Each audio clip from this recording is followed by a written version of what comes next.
What's up, YouTube? Bad Minotaur here, and today's video is a review of the video game Alien Isolation, made by Creative Assembly. Now, when I was a kid, I remember this like it was yesterday. My parents, we had, I don't know, at some point when I was 11 or 12, 13, somewhere in that range, we got HBO. Okay, but my parents really regulated what I could watch and what I couldn't. And I remember one night I woke up and they were all in bed asleep. And I snuck into the living room and I turned on HBO and I got the sound down just where I could hear it. And what was coming on? A space movie. Okay? Now, I, was just watched Star Wars and thought it was the greatest thing ever. I watched Star Trek on TV with my dad. I loved anything to do with space, right? So I see the name of the movie, Alien, right? This is a space movie. So I'm all pumped. So I start watching this thing, and needless to say, it scared the crap out of me. And I've never forgotten how I felt watching that movie in the dark with my parents asleep. And I already had some tension, because I was sneaking in and doing something that I wasn't supposed to do. On top of that, that movie was so scary for a kid, at that age and for that time. Now, this game comes out, Alien Isolation.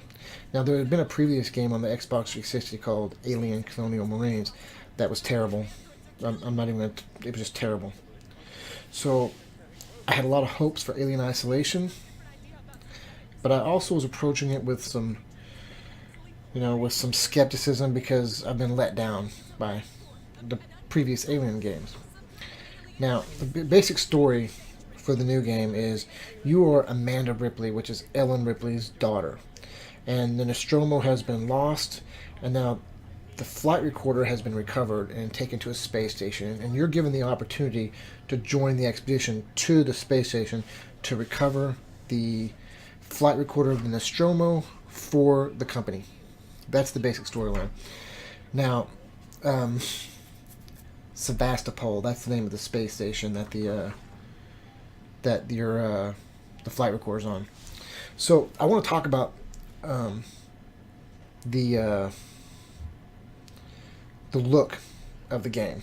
Now, 80s kids like myself, will recognize the kind of retro futuristic look of the computer screens and the technology, because these movies were made in the late 70s, and they were envisioning what they thought the future would look like.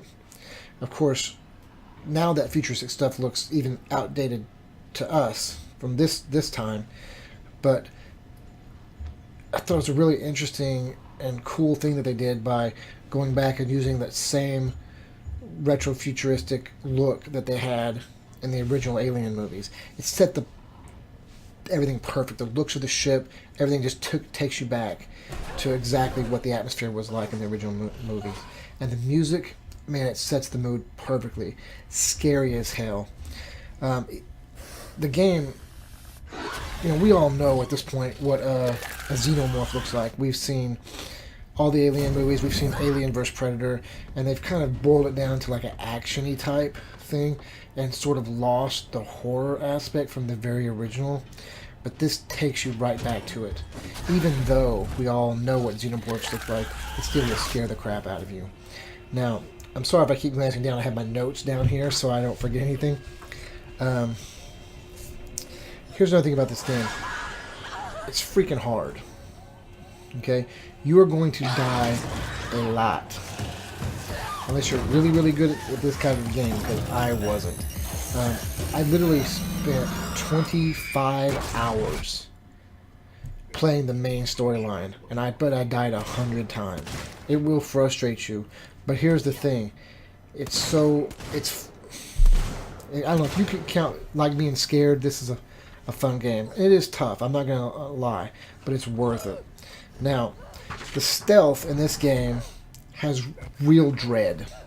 When you're hiding below a table and the alien is, above you or moving around you and you're hiding from it, you have a real sense of fear and dread. Unlike other stealth games like Thief, where the stealth hiding was just boring as crap, you don't have that in this because the mood, the tension is so palpable that boring is the last thing you're going to think of when you're playing this game.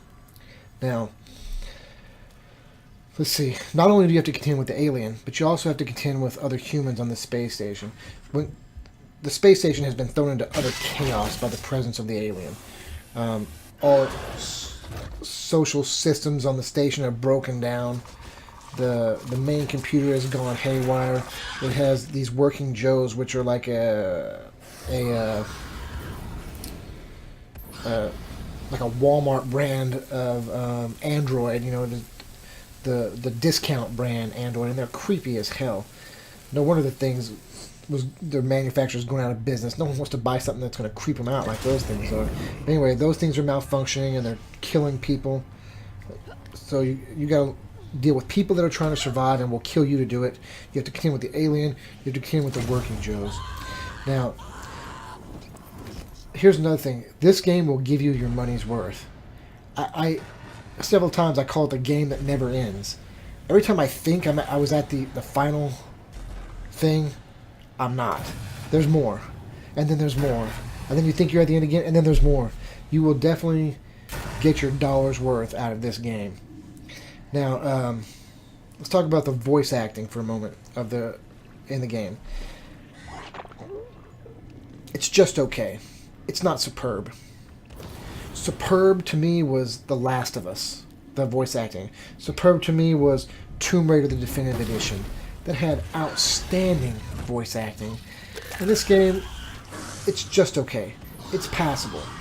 The main character, Amanda Ripley,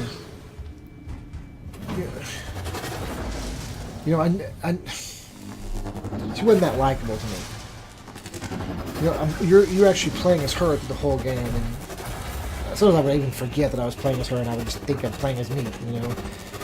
She was okay, but not great. I thought that her cutscenes and her voice acting was the worst of anyone in the game. Sub characters were better than her, but that's just my opinion.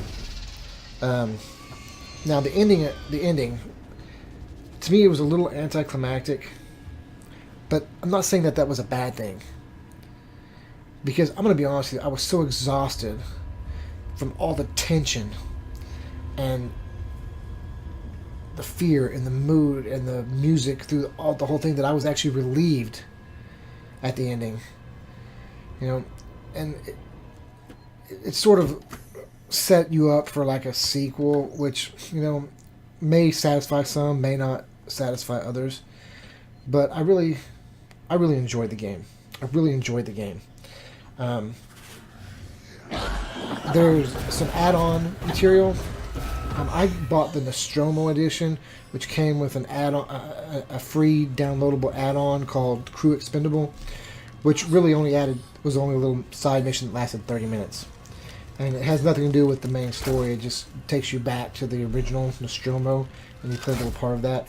And then there was a downloadable mission from the Xbox Store that cost $3.99 called Soul Survivor, which is another segment of the original. And I downloaded it and played it.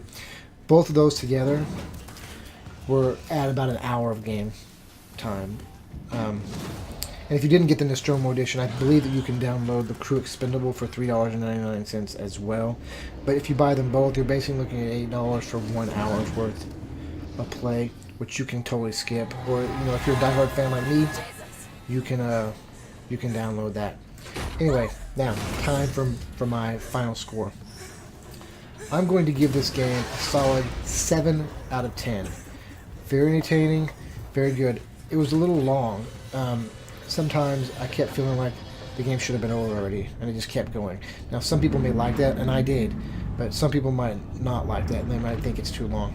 But some people might think it's too hard. I thought it was challenging, but fun. And anyway, it's a really solid game, and if you like horror, if you like being scared, this is a pretty good game for you. Anyway, 7 out of 10. Hope you guys enjoyed the video, and I hope you guys give this game a try. Anyway, please hit that like button. It really helps me out. Give a comment too, and subscribe. And I hope to see you guys in the next video. Until then, Bad Minotaur out.